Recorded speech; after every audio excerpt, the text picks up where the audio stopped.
Bismillahirrahmanirrahim. Assalamualaikum warahmatullahi wabarakatuh. Hai solih-solihah, apa kabarnya hari ini?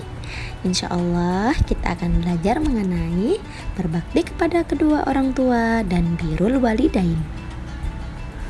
Seorang anak harus hormat dan patuh serta lemah lembut kepada kedua orang tuanya, karena jasa orang tua itu tidak terhitung. Dan sudah sepantasnya kita sebagai anak harus patuh dan melaksanakan nasihat dari orang tua, asal tidak bertentangan dengan agama. Bentuk hormat dan patuh kepada kedua orang tua diantaranya: 1. Berkata sopan dan lemah lembut. Ananda Ustazah semuanya tidak boleh berkata kasar ya kepada kedua orang tua. Kita harus berkata selembutnya kepada mereka dan tidak boleh menyakiti hati mereka dengan kata-kata kita. Kemudian yang B, mendengarkan nasihatnya.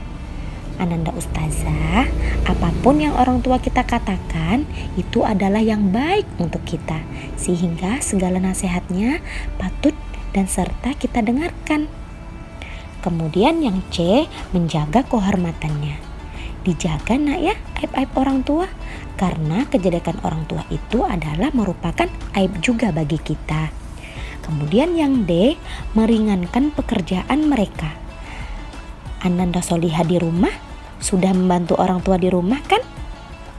Kita kurangi beban mereka dengan melaksanakan aktivitas atau memberikan bantuan sebisa mungkin. Kemudian yang E, mengutamakan orang tua di atas segala hal yang akan kita lakukan.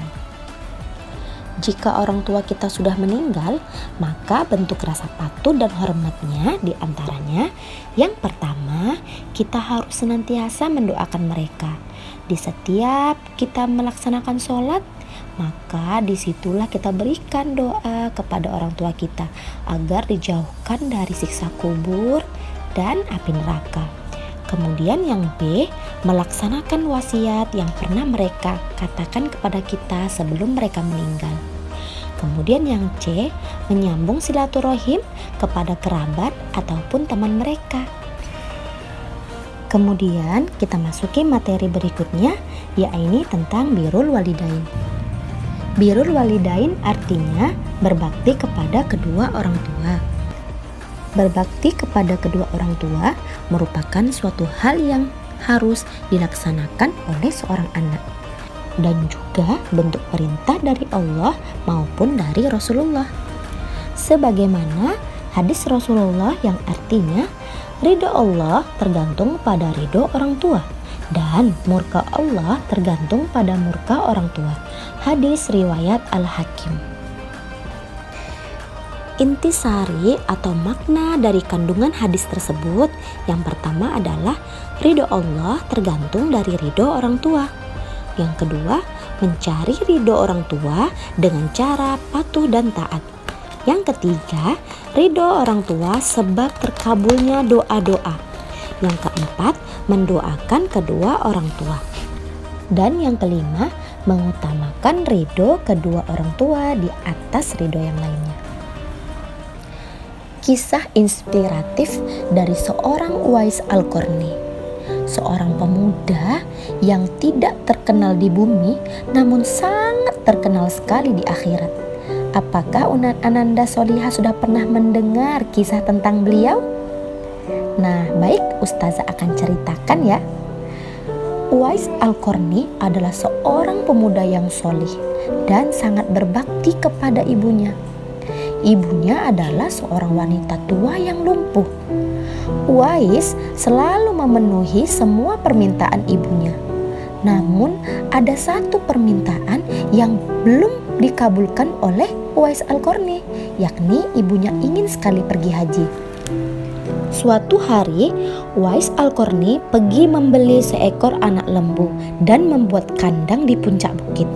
Setiap pagi ia bolak-balik menggendong anak lembu itu, sehingga membuat pertanyaan bagi tetangga-tetangganya. Hei, lihat tuh, ngapain Uwais bolak-balik mengangkat lembu? Apakah dia sudah gila? Wah, ternyata semakin lama Uwais menjadi orang yang semakin aneh, pikir tetangga-tetangga Uwais.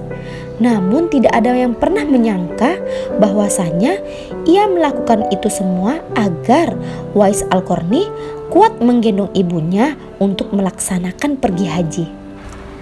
8 bulan kemudian datanglah musim haji. Uwais menggendong ibunya dari Yaman ke kota Mekah. Bayangkan teman-teman, dari Yaman ke kota Mekah itu adalah perjalanan yang sangat jauh sekali ya. Namun Uwais tetap berjalan tegap menggendong ibunya bahkan saat tawaf di Ka'bah. Masya Allah, ibunya terharu melihat Baitullah. Itulah salah satu bentuk taat dan cintanya seorang Uwais Al-Qarni kepada ibunya. Teman-teman, sudahkah kita berbakti kepada kedua orang tua kita?